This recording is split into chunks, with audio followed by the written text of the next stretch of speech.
كلام تقله دهب. اسمعني لحظة، سيب اللي في ايدك وخليك معايا. رجعنا لكم فيديو جديد في تعليم اللغة الإنجليزية، قواعد النطق الغريبة.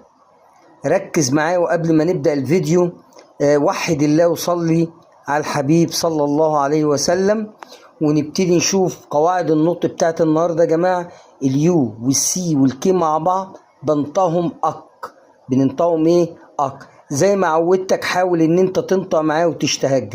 اول كلمة كل اللي ضفنا عليه حرف ال واحنا قلنا المقطع ده الصوت بتاعه تبقى برافو. لك يعني حظ، حتى انتوا بتقولوها جود لك، حظ سعيد. طيب شلنا ال حطينا البي باك برافو يعني عفريت، ربنا يحفظنا. لاصق يعني ايه ستك تمام. شاحنة برافو تراك. خد بقى عندك القاعدة الجديدة دي واللي محدش هيقول لك عليها. الجي والاتش يا جماعة لو جه قبلها حرف اليو، احنا متعودين ان الجي اتش تكتب ولا تنطق. وبالمناسبة لما بتيجي في اول الكلمة بتنطقوا غين، وده في حالة كتابة الاسماء. كتبت غادة، غريب، غرام، اي حاجة اي اسم فيه غين ببتدي الكلمة بالجي اتش. اما قاعدتنا النهاردة يا جماعة الجي اتش بتنطق، وبتنطق حاجة غريبة، الف. الجي اتش لو جه قبلها حرف اليو يا جماعة، بصوا في الكلمات كده معايا هتلاقوا الجي اتش هنا كلها قبلها حرف اليو. لو جه حرف اليو قبل الجي اتش انطق الجي ف، وعلى مسؤوليتي الخاص.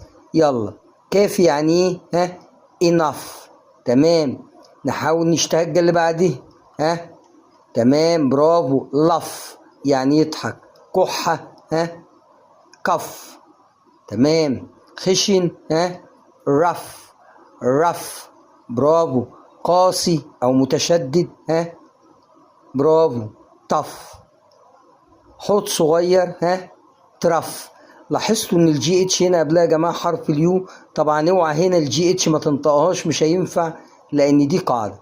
يا رب الفيديو لو عجبكم واستفدتوا بيه بما يرضي الله دعمونا في القناه واشتركوا طبعا فضلا وليس امرا، وتعملوا لايك حلو وجميل كده زيكم وتفعلوا زر الجرس. واشوفكم في فيديو جديد وقواعد نطق جديده. كنتم مع رمضان مهران في قناه رمضان اونلاين، والسلام عليكم ورحمه الله وبركاته.